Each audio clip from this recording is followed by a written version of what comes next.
Kung bago ka lang sa channel na to at isa kang true-blooded Aldab Nation na nagmamahal po kila Maine Mendoza at Alden Richards, tama po ang channel na pinuntahan mo, kaya consider na kitang bagong subscriber. Welcome back mga Aldab. Ito na naman po ang inyong lingkod, si Mr. Destiny. At syempre panibagong update na naman po tayo. Panibagong mga kaganapan po kina Alden Richards at kay Maine Polkerson. Sabi ko nga po sa inyo, kapag ka nandito po kayo sa channel ni Mr. Destiny, updated na updated po kayo sa mga nangyayari po at nagaganap kila Mengay at kay Alden. Kahit po anong sabihin po nila, kahit anong gawin po nila, abay nanatili po tayong matatag at kampante na pamilya. Gaya po ngayon, family bonding moment. Pabor na naman po ito para po sa fandom ng Aldab Nation. Umaayon na naman po sa atin ang sitwasyon.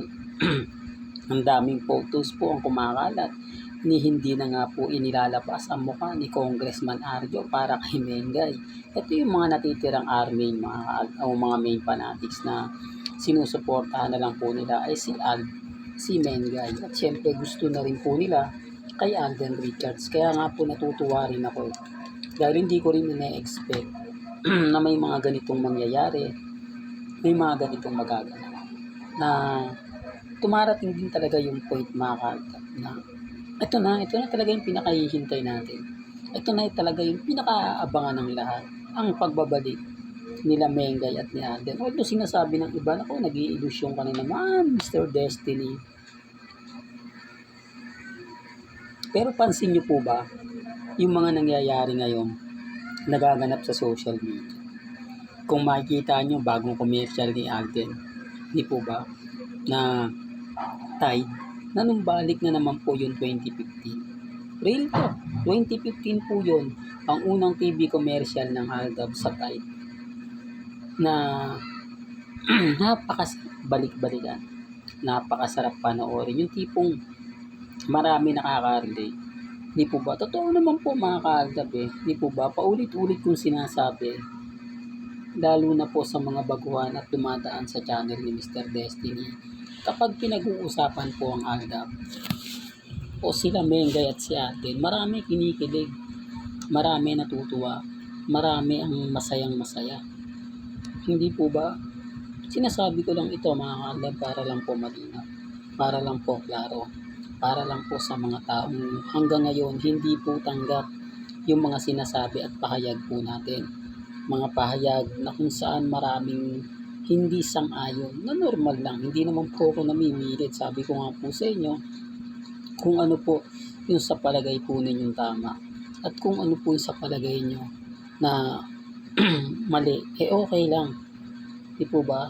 Ang importante lang sa mga mami, sa mga tita, sa mga senyor na nagmamahal po kila Mengay at kay Alden. Lalong-lalo na po sila Ma'am Jum, Ma'am Iggy. Yan talaga yung pinaka mahal na mahal po natin. Mga mamis, mga titas na sumusuporta po sa channel ni Mr. Destiny at nagmamahal din po kay Mr. Destiny. Kaya mabuhay po kayo hanggang gusto po ninyo.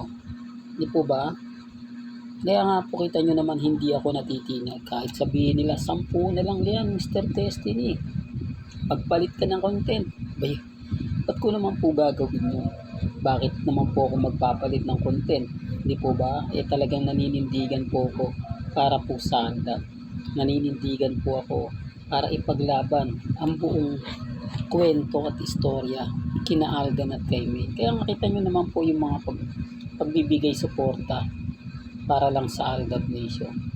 Yung paghanap natin ng update, pag-iimbestiga natin na talagang nakakatulong ng malaki. Kasi kung hindi ko naman po ito gagawin o hindi ko ipapakita, wala naman pong makakaalam. Di po ba? Kaya nga po ng mga photos na lumalabas, mga video na pumapabor sa atin, sa tingin nyo, ilalabas po ba yan ng mga army? O hindi, siyempre hindi. Kasi kasiraan po nila yan Di po ba? Na yung pagtulong kay Mengay, keso sinasabi nga po nila mga ka-Aldab na hindi, si Mengay naman ang branch naman ni Mengay yan, walang pakialam si Congressman Arjo dyan kahit hindi pumunta. Ito common sense na lang po. Bakit po kaya nandun ang asawa ni Colleen? Bakit kaya nandun ang asawa ni Nikki? So, they rin to, mga kaagap. Si Congressman Arjo lang ang wala. Kaya hindi nila pwede sabihin na sobrang busy. Hindi nga po nagpapasok eh. So, hindi yan pinabalita. Di po ba?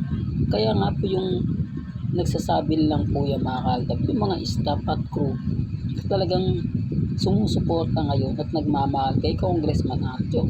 Sila po yung nagtatrabaho sa District 1. Sila po yung nasa opisina madalas ni Congressman Arjo. Kita nyo yung opisina ni Congressman. Pansin nyo, lagi po siyang wala. Di po ba? Kaya nga sabi ko sa inyo, tahimik si Ibiang. Asa na si Ibiang? Bakit nakakabili yung katahimikan? Bakit hindi niya magawang magsalita? Bakit hindi niya magawang ipaglaban? O, yan ang sinasabi ko sa mga bitter po sa akin, sa mga naiinis po sa akin. Mag-imbestiga po muna kayo. Maghanap kayo ng mga ebidensya at resibo na makapagsasabi na kumbaga naandyan siya at kasama. Ang daming mga photos pagbaba ni ng mga photos at video pagbaba ni Mengay. Di po ba dati yung pagbaba pa lang nandyan na si tapos papasahan na sa akin, ibabato na sa akin, may mga kasamang mga panglalait, pangiinis. Ngayon wala na. So, ano pagkakaiba nun? Samantalang sabi ko nga po sa inyo, yung bagong bukas na Inasal Republic ni Congressman Arjo, show po dun si Mengay. Hindi po nila alam yan, kaya nga sabi ko sa inyo, ako lang po, o dito lang nyo po sa channel ni Mr. Destiny, mapapanood at mapapakinggan yung mga bagay-bagay na pambasag po sa kanila, na ayaw po nilang marinig, ayaw po nilang makita. Bakit? Kasi nga po apektado sila, kasi nga po naiinis sila. Gaya po ng bagong commercial ni Alden, na Tide. relate na relate po sa akin, lalo na po sa Alden. Sabi ko nga po, maraming tinikilig kapag nakita na naman yan. Mas marami natutuwa, mas marami talaga yung mga nagmamahal at sumusuporta. Anong sabi nila? Po ba? Kaya nga maraming naiinis, maraming galit, pero normal lang po yun. Dahil alam naman po natin mga kaaldab na kahit anong sabihin po nila, kahit anong gawin po nila, marami pa rin po naniniwala sa Aldab. Marami pa rin po ang sumusuporta sa Aldab Nation. Real talk yan mga kaaldab. Well, hanggang dito na lang po ang ating latest updates. Kaya kung gusto niyo pa po ng pinaka-latest at sariwang update, abay lagi lang po kayong tututok dito po sa channel ni Mr. Destiny para updated kayo sa mga bago at sa mga latest na i-upload po natin maya-maya lang. Hanggang sa muli, salamat po sa panonood at pakikinig.